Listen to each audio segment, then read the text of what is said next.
Hello everyone, welcome back to my channel Biotactics.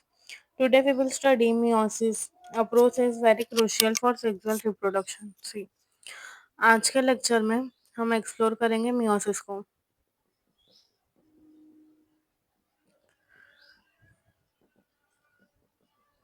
ठीक है, detail में meiosis को पढ़ेंगे.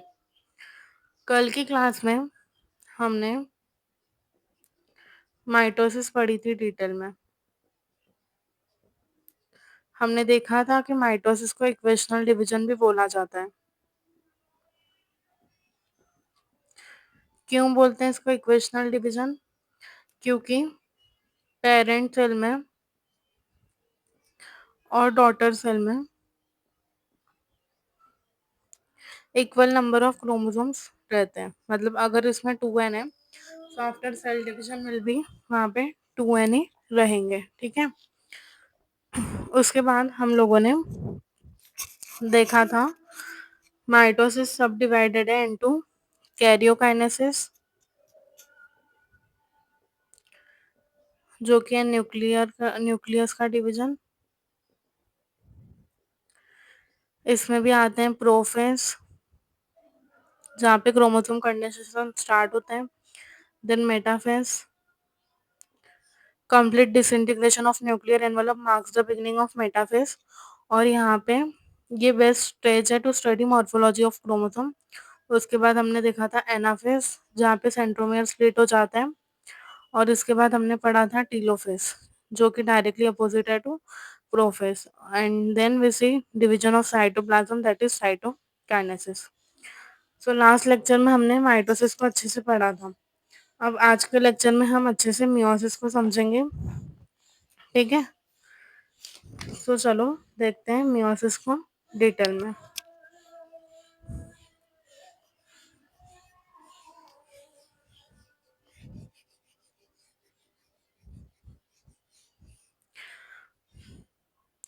सो देखो, जब हम बात करते हैं ना मियोसिस की,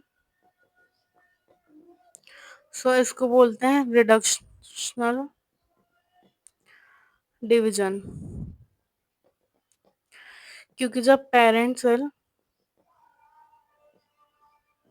डिवाइड करता है इनटू 4 डॉटर सेल्स, यहाँ पे 4 डॉटर सेल मिलते हैं हमको. ठीक है,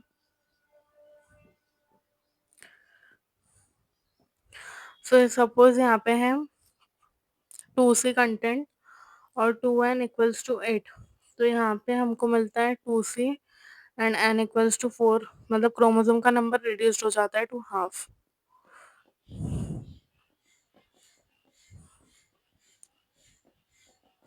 ठीक है, इसलिए इसको रिडक्शनल डिवीजन भी बोला जाता है.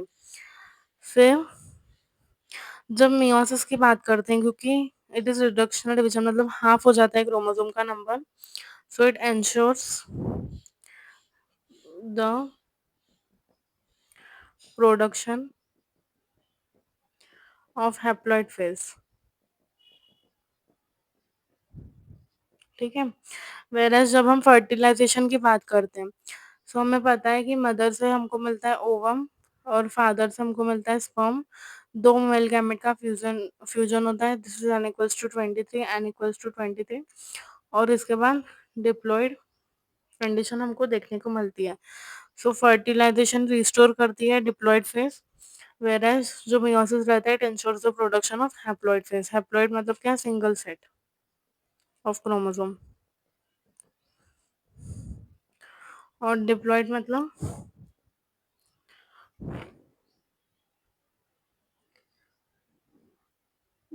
2 गैमेट्स फ्यूज करते हैं, मतलब डबल सेट रहता है. मतलब जैसे समझो ये एक बॉक्स है, इसमें एक पेन है एक पेंसिल है, सो ये हो गया single, so it is haploid. Whereas यहीं पे एक बॉक्स है जिसमें दो पेन दो पेंसिल है, सो ये हो गया diploid phase. So I hope तुमको मियोसिस इतना समझ में आया होगा. अब हम देखते हैं मियोसिस के की फीचर्स.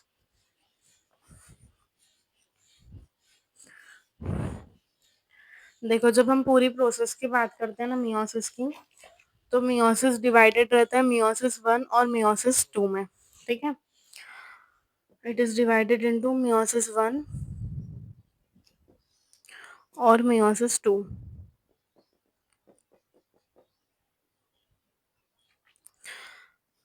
ये 2 साइकिल होती हैं सेल डिवीजन की, बट डीएनए रेप्लिकेशन जो होता है वो होता है एक ही टाइम पे। ठीक है? meiosis 1 रिडक्शनल है, but meiosis 2 is exactly like mitosis, मतलब ये इक्वेशनल है।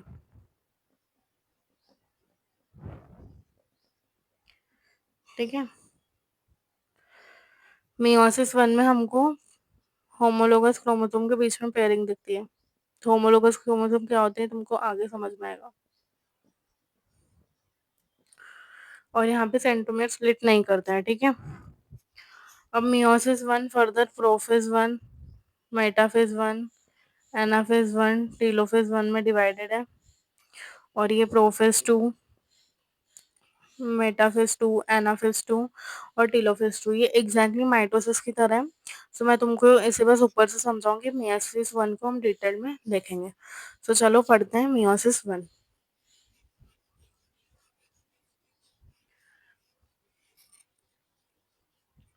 सी, meiosis 1 का जो फर्स्ट फेज है that is prophase 1। It is typically longer than the prophase of mitosis, मतलब माइटोसिस का जो प्रोफेज है उससे ही बड़ा है। ठीक है? अब जो मियोसिस का प्रोफेज 1 है वो फर्दर 5 स्टेजेस में डिवाइडेड है। ठीक है? फर्स्ट है लेप्टोटिन, सेकंड है जाइगोटिन, थर्ड है पेकाइटिन, फोर है डिप्लोटिन और फिफ्थ है डाइकाइनेसिस। सबसे पहले तुम देखो लेप्टोटिन स्टेज। यहाँ पे थ्रू आउट लेप्टोटिन अगर हम बात करें तो कॉम्पैक्शन ऑफ क्रोमोसोम्स होता है। ठीक है? कॉम्पैक्शन मतलब क्रोमोसोम कंडेंस होना चालू होता है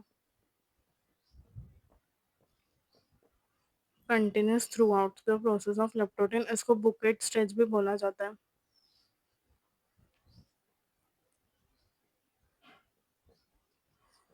ठीक है? और यहाँ पे हमको क्रोमोसोम विजिबल रहते हैं अंडर लाइट माइक्रोस्कोप। ठीक है? ये लिख लेना, chromosomes are visible under light microscope. उसके बाद जाइगोटिन की बात करो तुम, तो जाइगोटिन में क्रोमोसोम स्टार्ट पेयरिंग।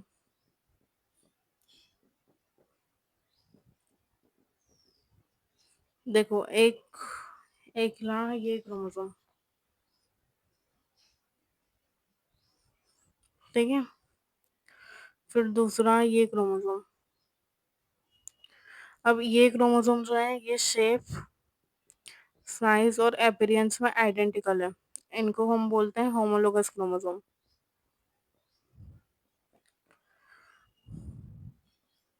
ठीक है? ये क्रोमोसोम का ये सिस्टर क्रोमैटिड, ये क्रोमोसोम का ये सिस्टर क्रोमैटिड, बट ये आपस में नॉन सिस्टर है। ठीक है? अगर तुम ऐसे एक सिंगल की बात करो तो ये भी वन क्रोमोसोम है। ठीक है? बट ये यूनिवैलेंट है। क्यों? क्योंकि इसकी कोई सिस्टर क्रोमैटिड नहीं है। अगर तुम क्रोमोसोम की बात करो तो ये दो हैं, दैट इज बाइवेलेंट। ठीक है? एक क्रोमोसोम बना है दो क्रोमैटिड्स का, तो दो बने उन चार क्रोमैटिड के, इसलिए इसको हम बोलते हैं टेट्राड। तो टेट्राड हम क्रोमैटिड्स के लिए बोलते हैं और बाइवेलेंट हम क्रोमोसोम्स के लिए बोलते हैं। ठीक है?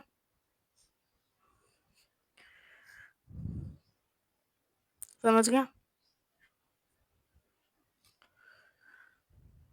अब हम नेक्स्ट पढ़ेंगे। हाँ, सो यहाँ पे हमको दो क्रोमोसोम्स का पेयरिंग दिखता है। ये आपस में लिंक होते हैं बाय अ कॉम्प्लेक्स जिसे हम बोलते हैं सिनेप्टोनिमल कॉम्प्लेक्स। ठीक है?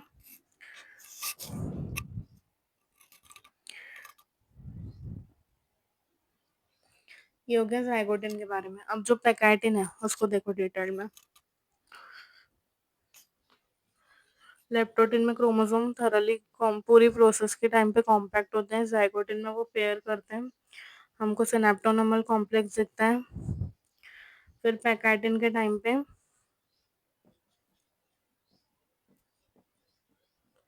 दे are clearly visible as tetrad.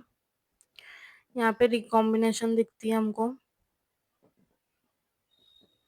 Between non sister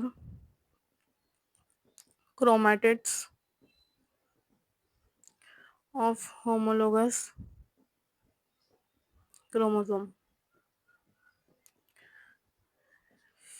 तुम यहाँ पे देख सकते हो एंजाइम रिकॉम्बिनेस काम करता है रिकॉम्बिनेशन की प्रोसेस के लिए, ठीक है।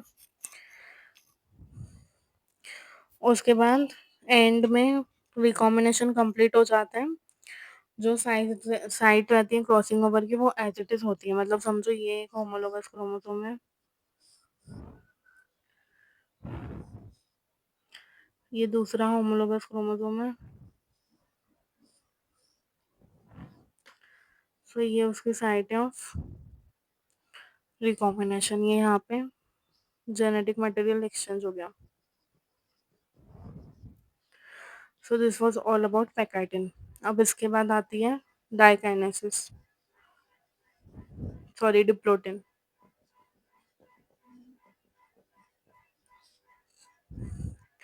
यहाँ पे सिनेप्टोमल कॉम्प्लेक्स का डिसोल्यूशन हो जाता है, डिसॉल्व हो जाता है वो डिसोल्यूशन ऑफ सिनेप्टोमल एनिमल कॉम्प्लेक्स, ठीक है। और जो साइट्स हैं the tendency of recombined homologous chromosome of bivalent वो सेपरेट हो जाती है लिविंग एग शेप स्ट्रक्चर, जिसे हम बोलते हैं चेस्मेटा, ठीक है। ये एग शेप के स्ट्रक्चर्स रहते हैं that are the point of attachment. ये जो क्रोमोसोम जहाँ पे रिकॉमेंड वहाँ पे हमको ऐसे एग शेप के स्ट्रक्चर्स दिखते हैं, ठीक है।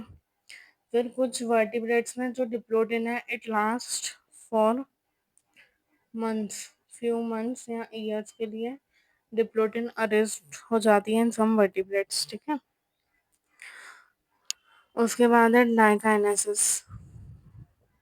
This is terminalisation of चेस्मेटा।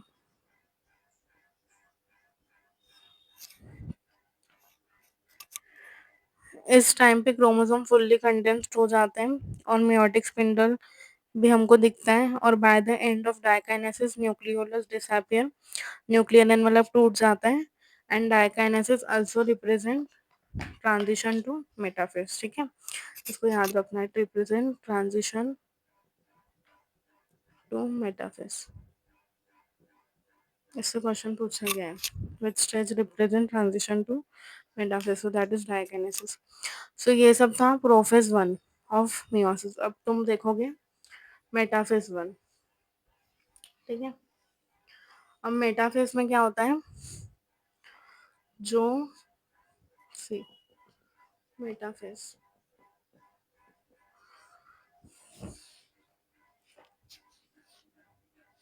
Metaphase one में जो होमोलोगस क्रोमोसोम रहता है ना,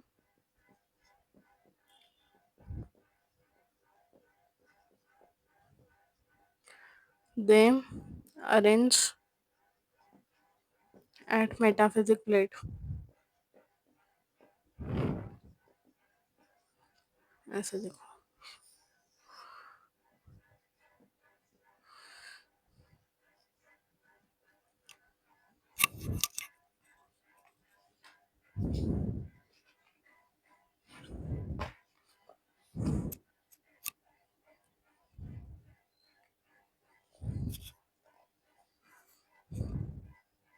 देखो सपोज ये एक क्रोमोसोम, ये दूसरा उसका बाइवेलेंट,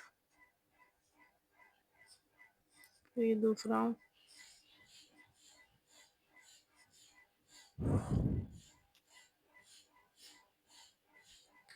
ये है बाइवेलेंट क्रोमोसोम। सो homologous chromosome arrange eight metaphysic plate, और यहाँ पे हमको दो मेटाफिजिक प्लेट देखने को मिलती है, मतलब डबल मेटाफिजिक प्लेट हमको देखने को मिलती है।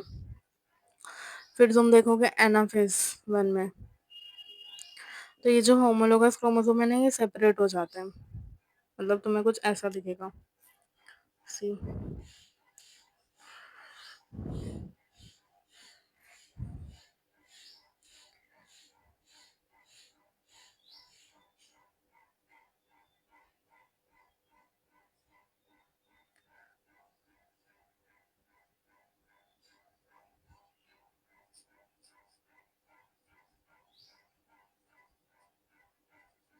ये डायग्राम अच्छे अच्छे से नहीं बनी, बट मैं तुमको एनसीईआरटी से दिखाती हूँ डायग्राम। बट इसके टाइम पे जो होमोलोगस क्रोमोसोम है ना, वो सेपरेट हो जाते हैं।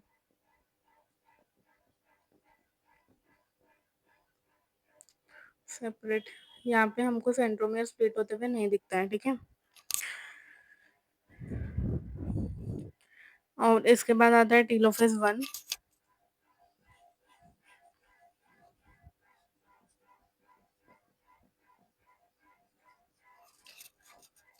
टीलोफेज वन में वही nuclear envelope reappear,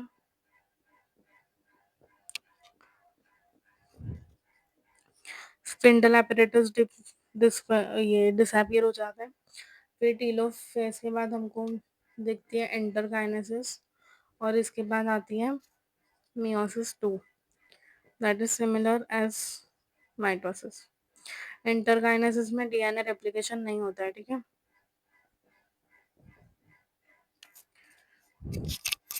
this is stage between meiosis one and meiosis two, centriole duplication होता है,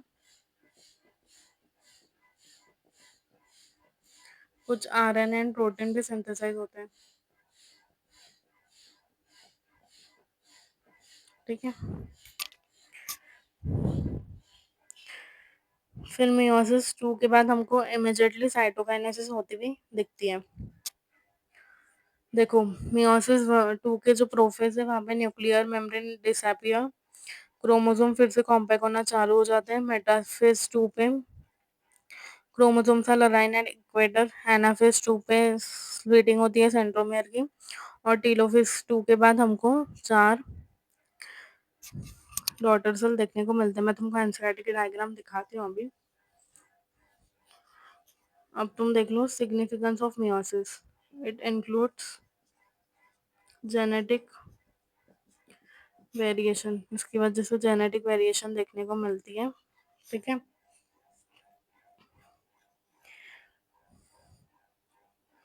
that is very important for process of evolution, ठीक है। So this was all about meiosis. पहले मैं तुमको दो तीन क्वेश्चंस करवा लेती हूँ सॉल्व, उसके बाद हम एनसीईआरटी की डायग्राम देख लेते हैं। नहीं तो मैं लास्ट लेक्चर में तुमको एनसीईआरटी अच्छे से पढ़ाऊंगी, सो उसमें हम मैं तुमको अच्छे से एक बार माइटोसिस और मियोसिस फिर से लाइन बाय लाइन एक्सप्लेन करूंगी। और एनसीईआरटी के लास्ट में हम लोग एक एनिमेशन भी देख लेंगे, जिससे तुम्हें सेल साइकिल और सेल डिवीजन पूरा क्लियर होगा। उसके बाद हम सेल और सेल डिवीजन के कंबाइंड क्वेश्चन सॉल्व करेंगे, ठीक है। So don't worry, each and everything will be clear to you. इसकी गारंटी मैं लेती हूँ कि अगर सेल साइकिल और सेल डिवीजन से नीट 2026 में 5 क्वेश्चंस आएंगे, तो तुम्हारे पांचों के पांचों सही होंगे। अब देखो, पहला question,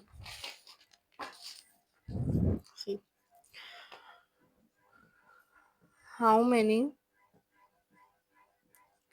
meiotic divisions are required for production of 1000 pollen grains?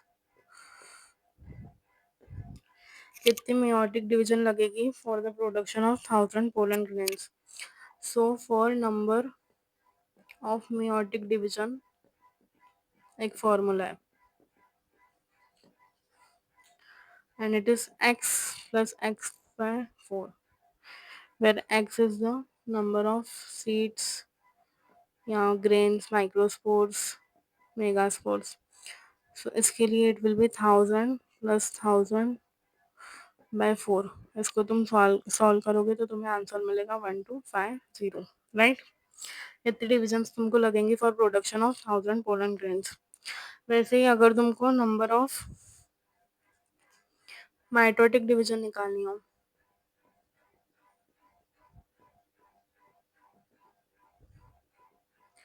So it is x-1, ठीक है। और नंबर ऑफ जनरेशंस निकालनी हो, सो इट इज x=2 की पावर n, ठीक है।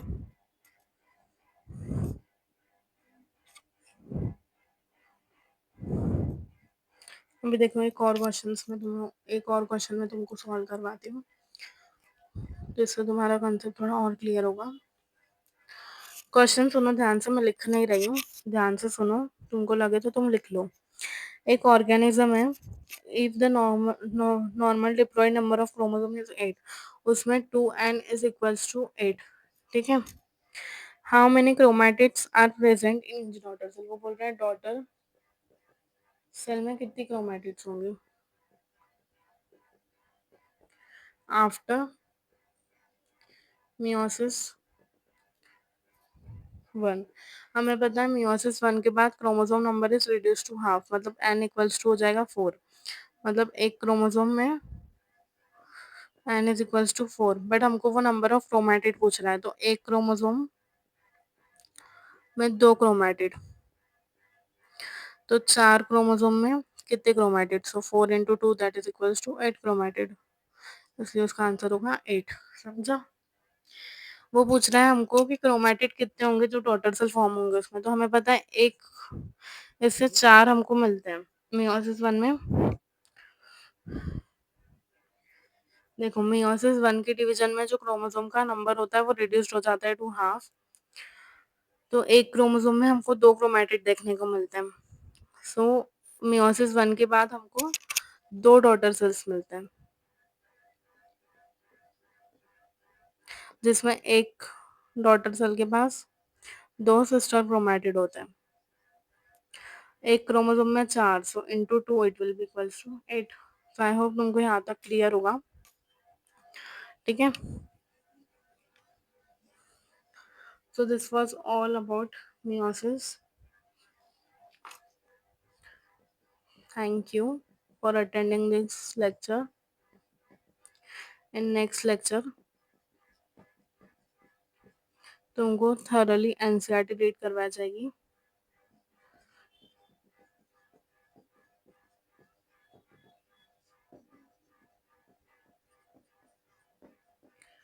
Plus animated video of cell division, and everything will be crystal clear. So please मेरे channel पे ऐसे ही बने रहिए, follow for more, comment your doubts and suggestions.